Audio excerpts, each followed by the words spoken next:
Bonjour à tous, on est très content d'accueillir professeur Eric Gage, Serge Camilleri, Jacques-Yves Campion de l'équipe de médecine nucléaire, donc ils vont nous présenter une première cohorte. 35 patients, c'est ça? Absolument. Merci. Merci Mathieu, merci une nouvelle fois pour cette invitation. Donc on va effectivement aborder la question de ce qu'on appelle maintenant le Covid long. Ces patients qui, au décours d'une infection SARS-CoV-2, rapportent des plaintes qu'on pourrait qualifier de fonctionnelles.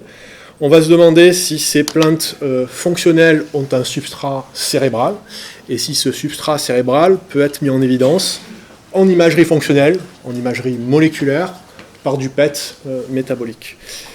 Et donc c'est un projet, un article et une présentation que j'ai préparée donc avec Jacques-Yves Campion et Serge Camilleri de mon équipe.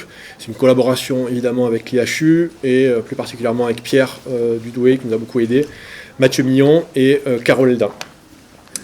La problématique, vous l'avez compris, est-ce que à côté de ce qu'on connaît de cette infection SARS-CoV-2, infection virale, avec une atteinte prédominante au niveau pulmonaire, il pourrait exister une atteinte plus tardive, plus retardée, sur des mécanismes disimmunitaires avec une atteinte cérébrale. Alors, ce sont quelques diapos que j'avais déjà présentés rapidement lors de ma dernière venue. On va essayer de les actualiser et puis je vous présente rapidement en 10 minutes notre série en cours. Première façon de répondre à cette question-là est de rappeler, vous le savez, que le SARS-CoV-2 est associé à des manifestations, à des complications cérébrales. Donc c'est un argument pour dire qu'il existe effectivement un neurotropisme de ce virus. Ont été décrits évidemment des accidents vasculaires cérébraux, des encéphalopathies évolutives, des encéphalites, et puis également d'autres types de manifestations neurologiques, notamment des syndromes de Guillain-Barré. Mais la question qui est posée, elle est à une étape, je dirais, un petit peu plus tardive. Je vous avais présenté ce papier d'une équipe espagnole. La question qui est posée dans la littérature, est-ce que, à côté de l'épidémie virale, est-ce qu'on fera face demain à une épidémie de pathologie neuropsychiatrique? C'est une hypothèse qui a avancé dans la littérature. Il y avait ce papier il y a encore quelques mois lorsque vous l'avez présenté, et on voit effectivement fleurir beaucoup d'autres papiers, en particulier celui-ci de l'équipe de Los Angeles. Donc c'est une question qui est posée, qui n'est pas simplement liée, je dirais, au mécanisme du stress, au stress post-traumatique. On sait que beaucoup de ces pathologies neuropsychiatriques, les pathologies psychiatriques, mais également les pathologies neurologiques, les pathologies dégénératives, peuvent avoir pour terreau, pour substrat de la neuroinflammation. Et s'il existe effectivement un neurotropisme pour le coronavirus, est-ce que cette inflammation cérébrale ne pourrait pas être le terreau de pathologies cérébrales ultérieures? Alors pour essayer de répondre à la question, on peut d'abord s'appuyer sur ce qui a déjà été fait sur les autres coronavirus. Et il y a des données qui sont, je dirais, assez solides, avec notamment cette méta-analyse qui a été publiée il y a quelques mois dans le Lancet Psychiatrie, si je ne me trompe pas. Donc on n'est pas directement sur le SARS-CoV-2, mais c'est l'expérience des infections passées d'autres coronavirus. Et donc sur ce type de virus, on sait qu'il existe des manifestations cérébrales, à la fois à la phase aiguë, vous voyez des épisodes de confusion, de dépression, d'anxiété, des plaintes mnésiques, de l'insomnie. Vous voyez que c'est quand même fréquent, hein, pour chacune des plaintes que j'ai ou des symptômes que j'ai énoncés, entre 28 et 42% des patients au stade initial. Et puis des présentations plus tardives, avec, vous le voyez, près d'un patient sur 3 qui présente des critères diagnostiques, des critères cliniques de PTSD, de stress post-traumatique, environ 15% d'anxiété et de dépression, et puis un certain overlap avec ce qu'on appelle les syndromes de fatigue chronique ou les syndromes fibromyalgiques. Donc ça, ce sont des données sur les autres coronavirus. À partir de ces données, il existe des hypothèses dans la littérature sur, je dirais, les mécanismes. Comment arrive-t-on à ce neurotropisme? Là encore, c'est beaucoup sur des travaux précédents menés sur d'autres coronavirus. Et donc il y a deux grandes pistes qui ne sont pas, je dirais, antagonistes l'une de l'autre. Comment le virus pénètre au niveau cérébral ou crée de l'inflammation au niveau cérébral. Une première hypothèse par voie trans-ethmoïdale, de l'ORL au cerveau, par l'intermédiaire du bulbe olfactif, par voie hématogène aussi. Et vous voyez sur les présents travaux, vous savez, ce qui a beaucoup été mis en évidence, c'est le rôle des récepteurs ACE, notamment de type 2, qui pourrait effectivement être une porte d'entrée pour cette diffusion intracérébrale. Au-delà de la porte d'entrée, il y a la question des mécanismes. Qu'est-ce qu'on pourrait retrouver au niveau cérébral? Et on commence à avoir des séries autopsiques. Ce qui avait déjà été décrit pour les autres coronavirus, c'est un transfert transsynaptique du virus. Donc on sait que ce sont des choses qui existent. Il peut y avoir évidemment des mécanismes, je dirais, inflammatoires, des mécanismes hypoxiques, d'origine par exemple vasculaire. La piste dysimmune. Et puis, je l'ai cité, on le retrouve dans certains papiers, certains auteurs évoquent, là encore, on pourrait dire, la piste du microbiote intestinal, avec là aussi, au niveau de l'épithélium, possiblement une porte d'entrée via les récepteurs de type 2 de l'enzyme de conversion de l'angiotensine. Alors, si, je vais peut-être revenir sur la dernière diapositive, vous voyez, c'est déjà illustré sur cette hypothèse-là, si effectivement ça pénètre par voie trans-ethmoïdale, on pourrait imaginer une diffusion par le thalamus, et puis ensuite vers le cervelet, vers le tronc cérébral, par l'intermédiaire également des régions limbiques. Donc c'est l'hypothèse qui est émise effectivement dans la littérature, une diffusion à partir du bulbe olfactif, vers des régions qui sont connectées, limbiques et paralimbiques, et puis une atteinte du tronc cérébral.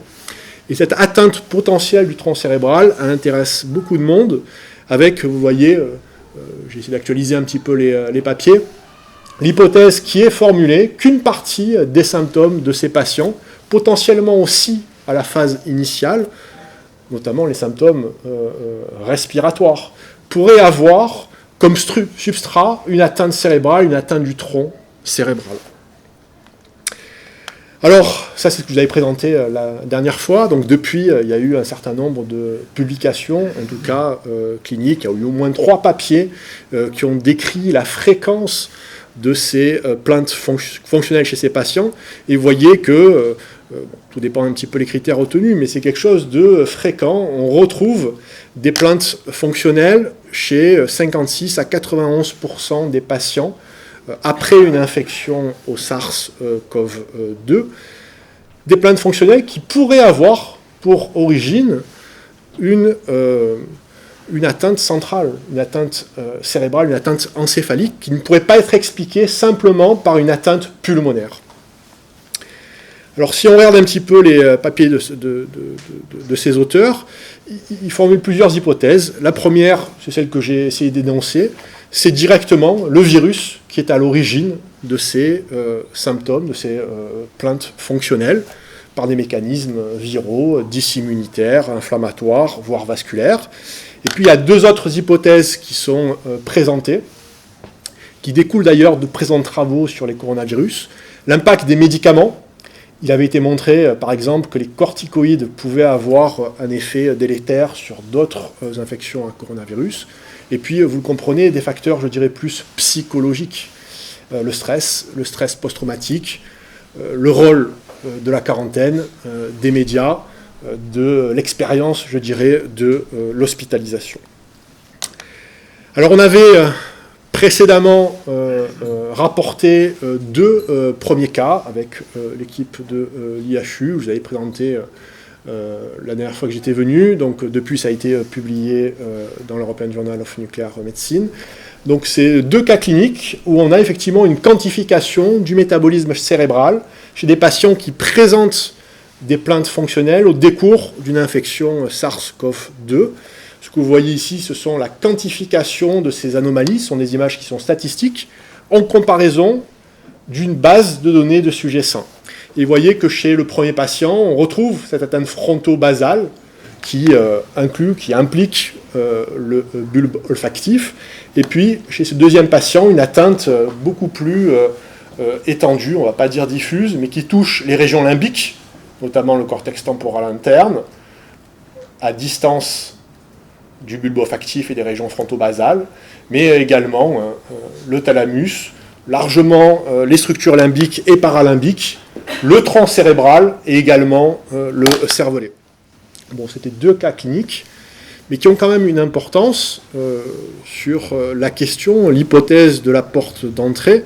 Vous voyez que lorsque l'anomalie est isolée, elle touche le bulbe olfactif, ce qui pourrait laisser penser que, effectivement, pour qu'il y ait une atteinte centrale, une atteinte cérébrale, on s'attend à ce qu'il y ait une atteinte de cette région-là. Le deuxième patient avait des troubles qui étaient un petit peu plus, je dirais, sévères, notamment avec un syndrome douloureux, et avait des anomalies qui étaient plus diffuses, notamment thalamiques. Donc ces premiers résultats plaidaient effectivement en faveur d'un neurotropisme à partir du bulbe olfactif. Ça ne permettait évidemment pas de répondre à la question de la valeur diagnostique de l'examen, ou plus exactement de la capacité à caractériser les anomalies chez ces patients-là. Et j'avais terminé la dernière fois mon topo en posant un certain nombre de questions de la fréquence des troubles et des anomalies, de la séquence chronologique, de la séquence dynamique, le corrélat clinique et biologique, les conséquences, le lien avec d'autres pathologies, notamment le stress post-traumatique, le lien avec les thérapeutiques. Donc c'est ce qu'on va essayer de répondre à ces questions. Évidemment pas toutes ces questions, mais la feuille de route est là. Et donc on mène une étude qui est rétrospective, qui est une collaboration entre l'IHU et la PHM, où on va, je vais vous détailler les critères d'inclusion, comparer une série de patients avec ce type de symptômes, avec ce type de plainte fonctionnelle, en comparaison d'une base donnée de sujets sains qui sont matchés pour l'âge et pour le sexe. On a comparé ça à 44 sujets sains. Alors je ne vais pas avoir le temps de détailler la méthodo, mais il faut quand même s'arrêter sur les critères d'inclusion et d'exclusion. Donc on a exploré en TEP 45 sujets donc de la mi-mai à la fin septembre. On a retenu dans cette étude uniquement les patients adultes. On a quelques patients pédiatriques, on a dû faire 5 ou 6 patients pédiatriques, 5 ou 6 enfants, avec effectivement le même profil que celui que je vais vous décrire. Mais là, pour cette série, on a uniquement des patients adultes. On a gardé que les cas confirmés. Donc on a travaillé ça avec Pierre Dudoué notamment. Donc des patients qui étaient symptomatiques, avec une symptomatologie qui était évocatrice de l'infection SARS-CoV-2, et avec une biologie qui était positive, soit la PCR, soit la sérologie. Les patients avaient une TEP cérébrale au 18-FDG, devant des symptômes, des plaintes fonctionnelles possiblement d'origine centrale. Voilà les items que l'on a, conservés, que l'on a collectés pour cette étude. L'existence d'une dyspnée, d'une anosmie, d'une dysgeusie, une plainte mnésique ou plus largement cognitive. Il y a beaucoup de patients qui rapportent des troubles attentionnels ou des troubles de la concentration. L'insomnie et puis des douleurs. C'était des plaintes qui persistaient au-delà de 3 semaines après le début de l'infection, après le début des symptômes infectieux. On a exclu un certain nombre de patients, des patients qui avaient une atteinte lésionnelle cérébrale, clinique, qui était corroborée par l'imagerie structurale, le scanner ou l'IRM. On a exclu les patients qui avaient des antécédents neurologiques avant l'infection SARS-CoV-2, neurologiques ou psychiatriques. Et donc au final, sur les 45, on en a conservé 35 sur l'analyse que je vais vous présenter. Donc voilà les caractéristiques du groupe. J'ai fait figurer à chaque fois le N. Vous voyez que globalement, il y avait assez peu de données manquantes. Une population avec un âge moyen de 55 ans, majoritairement des femmes, un BMI un peu supérieur à 28, 21% de patients avec une hypertension artérielle, et puis c'est figuré ici, tous ces patients-là avaient un traitement qui ciblait l'enzyme de conversion de l'angiotensine. Donc il y avait 7 patients sur 33 qui avaient une hypertension, ils étaient tous sous traitement qui ciblait l'enzyme de conversion de l'angiotensine. Je passe rapidement, mais vous voyez qu'on avait caractérisé, avec l'aide de l'IHU, la sévérité clinique des patients, la sévérité radiologique, biologique, le traitement, et puis les plaintes. Alors on va essayer de de les spécifier. Donc, vous voyez que ce qui ressortait pour beaucoup, c'est une dyspnée. 80% des patients, au-delà de la 3e semaine, rapportaient un essoufflement et souvent une fatigue persistante. On retrouvait dans 2 tiers des cas un syndrome douloureux. Et puis, vous voyez également de façon fréquente, près d'un patient sur 2, rapporter des troubles de la mémoire, des troubles cognitifs, une insomnie, et puis, de façon un petit peu plus rare, un patient sur 4, il y avait effectivement une anosmie ou une agueusie qui persistait. Un certain nombre de ces patients-là, vous voyez, qui a par contre ici un petit peu donné manquante, a été caractérisé sur l'hôpital de jour, donc avec Mathieu Millon, l'échelle PCLS, qui renseigne sur le stress post-traumatique. Et donc si on prend un seuil à 44, vous voyez qu'il y a un patient sur 3 qui avait des critères diagnostiques de PTSD. Alors c'est probablement, je dirais, surestimé, probablement qu'on a fait la PCLS à des patients qui avaient des symptômes, mais c'est quand même une proportion qui est importante, on y reviendra. Et vous avez ici le délai entre l'évaluation, le PET et les premiers symptômes infectieux. Vous voyez que le délai moyen était supérieur à 3 mois, je vous donnerai tout à l'heure le range. Alors si on regarde un petit peu les résultats cliniques, je fais un focus sur un certain nombre de résultats, et puis après je développe un petit peu la partie TEP. Il y a 2 résultats qui apparaissent intéressants. Tout d'abord, si on s'intéresse à ces plaintes fonctionnelles, on avait une corrélation directe entre l'âge des patients, une corrélation négative, entre l'âge des patients et le nombre de plaintes. Si on a additionné les plaintes que l'on a ici détaillées, c'est les patients les plus jeunes qui avaient le plus de plaintes. Le deuxième élément qui peut être perturbant et qu'on va retrouver également en imagerie PET, vous voyez qu'il existe une corrélation positive entre le nombre de symptômes et le délai de l'évaluation. Au plus cette évaluation était tardive, au plus les patients avaient des symptômes. Bon, il y a deux hypothèses, il y a 2 explications. Soit effectivement c'est un mécanisme dynamique et les patients s'aggravent. J'espère que ce n'est pas ça. La deuxième hypothèse, c'est probablement un biais, je dirais, de sélection, un biais de recrutement, et les patients qui étaient, recrutés à ce stade, avec ce délai, avaient beaucoup, effectivement, de plaintes, on y reviendra. L'analyse PET métabolique, donc ce qu'on mesure, c'est la consommation de sucre, de glucose au niveau cérébral, et donc c'est un biomarqueur de l'activité synaptique, du fonctionnement cérébral global. Donc on a un hypofonctionnement.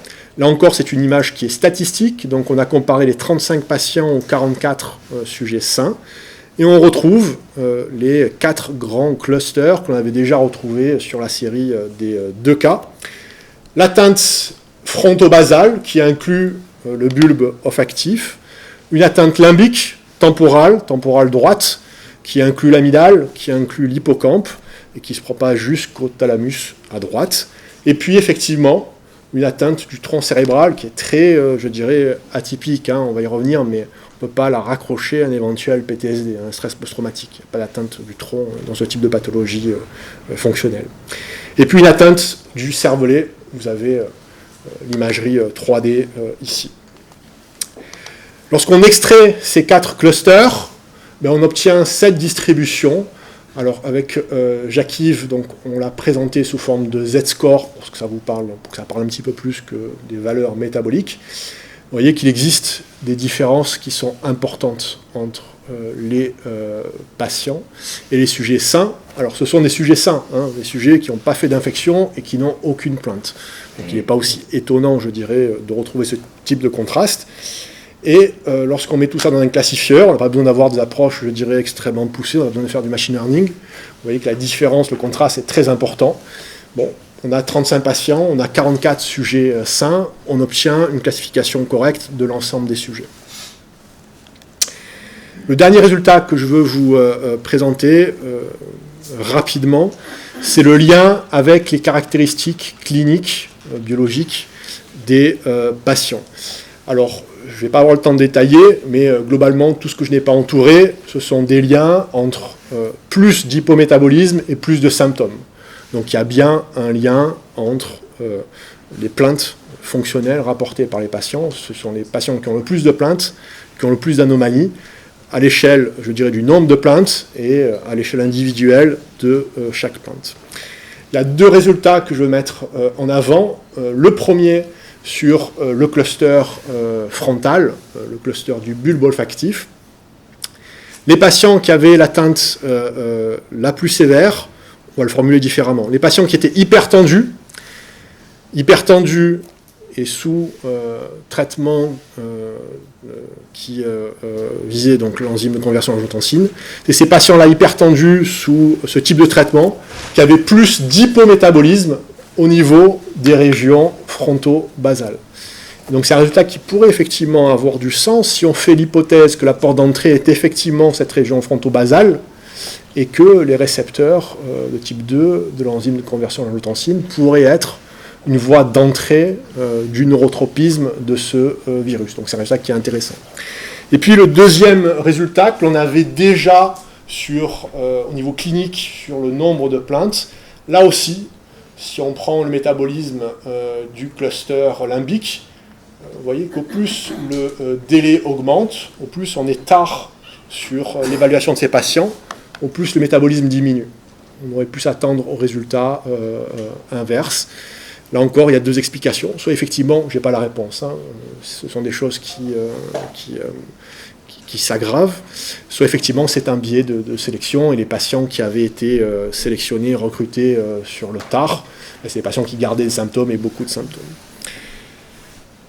Le dernier résultat, je vais en dire un mot, il est intéressant aussi de noter les résultats négatifs. On n'a pas trouvé de corrélation entre ces clusters métaboliques et les caractéristiques initiales de la maladie. Ce n'est pas plus fréquent chez les femmes, au-delà de ce que je vous ai montré avec l'hypertension artérielle. Ce n'est pas plus fréquent chez les patients qui ont eu initialement une forme cliniquement sévère ou radiologiquement sévère au scanner, ou une CRP particulièrement élevée. Et on n'a pas trouvé non plus de lien avec l'échelle PCLS, avec le PTSD. Donc, bon, vous savez, je vous l'ai dit que ce n'est pas ces régions qui sont touchées dans le PTSD. Probablement que ça explique une partie des troubles, notamment, on peut penser que ça aggrave la plainte mnésique, le stress post-traumatique, mais ces clusters métaboliques ne sont pas rattachés statistiquement à l'existence d'un PTSD ou à l'échelle continue de mesure de la PCLS. Alors on commence avec Carole, avec Serge, à donc nous adresser et à explorer à recontrôler ces images TEP. On a dû en faire 4 ou 5. J'en ai traité un, je vous le montre. Ça n'a pas beaucoup de valeur au-delà, je dirais, de l'illustration. Donc c'est un monsieur, si je ne me trompe pas, d'une 50aine d'années. Donc vous avez ici sur cette cartographie les hypométabolismes initiaux. Donc on retrouve effectivement ce qu'on a décrit, la région fronto-basale, les régions limbiques, paralimbiques, le cervelet, le tronc cérébral. Et donc on l'a recontrôlé hier ou avant-hier.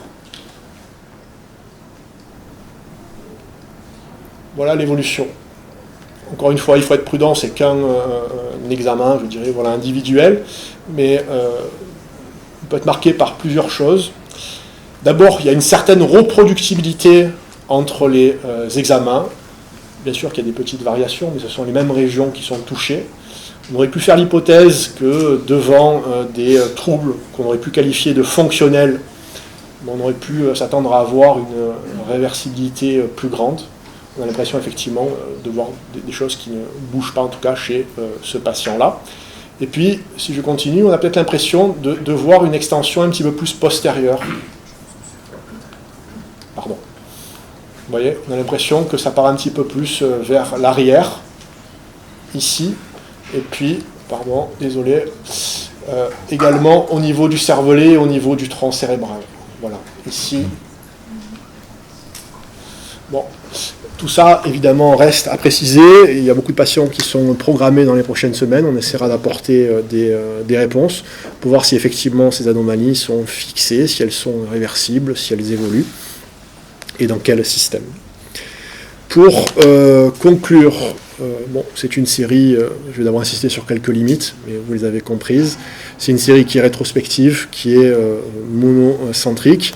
L'évaluation des plaintes fonctionnelles est purement qualitative, à part l'histoire du stress post-traumatique, avec une échelle qui est bien connue, qui est quantitative, mais toutes les plaintes fonctionnelles qu'on a énoncées, c'est du oui-non, est-ce que vous avez... voilà. Donc c'est effectivement, je dirais, perfectible.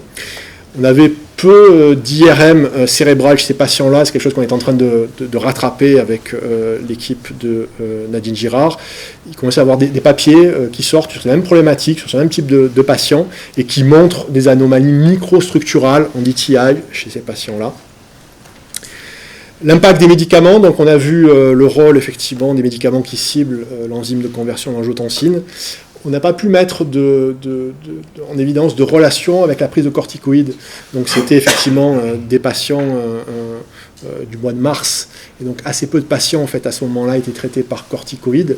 On aurait bien voulu savoir si effectivement les patients qui avaient reçu de la cortisone, si on menait sur l'hypothèse de l'inflammation,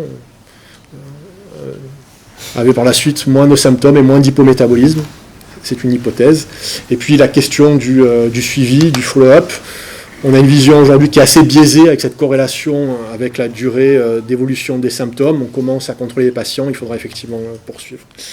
Mais si on veut conclure, donc, on montre effectivement un hypométabolisme TEP chez ces patients. Voilà, vous avez le range qui est ici, donc on est 26 à 155 jours après le début clinique de l'infection SARS-CoV-2. Encore une fois, ce sont tous des patients avec une présentation clinique évocatrice de l'infection et un diagnostic biologique qui est confirmé. On confirme l'implication de structures, de réseaux qui ont du sens d'un point de vue du neurotropisme, des hypothèses qui sont formulées sur l'implication cérébrale de ce virus, du bulbe olfactif vers des régions qui sont connectées, très fortement connectées au bulbe olfactif, des régions limbiques, paralimbiques, et puis le tronc cérébral, et puis également le cervelet. On montre effectivement qu'on a une très bonne classification. Alors j'utilisais le mot de diagnostic, mais je pense que le terme est impropre. Je ne pense pas que l'examen ait une place aujourd'hui pour porter un diagnostic. Encore une fois, on a comparé des patients avec des plaintes versus des sujets qui n'ont pas d'infection, qui n'ont pas de plainte. Mais je pense que c'est plus la deuxième partie. L'examen pourrait avoir du sens pour essayer de caractériser ces anomalies en termes d'étendue et de sévérité, et puis de voir effectivement l'impact de stratégies thérapeutiques, pourquoi pas effectivement la corticothérapie. On confirme effectivement un lien entre ces plaintes fonctionnelles et puis un substrat cérébral. Je suis passé rapidement, mais il y a beaucoup de liens statistiques qui ressortent. Les patients qui ont plus de symptômes ont plus d'hypométabolisme. Et puis, deux éléments qui me paraissent importants. Donc, ce sont plutôt les sujets jeunes, ce sont les sujets les plus jeunes qui ont le plus de symptômes et le plus d'hypométabolisme. Je pense à un message effectivement à intégrer, mais je pense que c'est le cas aussi pour l'anosmie notamment. Et puis ce lien qui paraît effectivement, qui peut interroger avec l'hypertension artérielle. Alors effectivement, là aussi les choses sont compliquées. Est-ce que c'est l'hypertension artérielle ou est-ce que c'est les médicaments qui ciblent l'enzyme de conversion de l'angiotensine, spécifiquement avec le cluster frontal, et ça pourrait effectivement être la porte d'entrée de ce neurotropisme. Voilà, je vous remercie.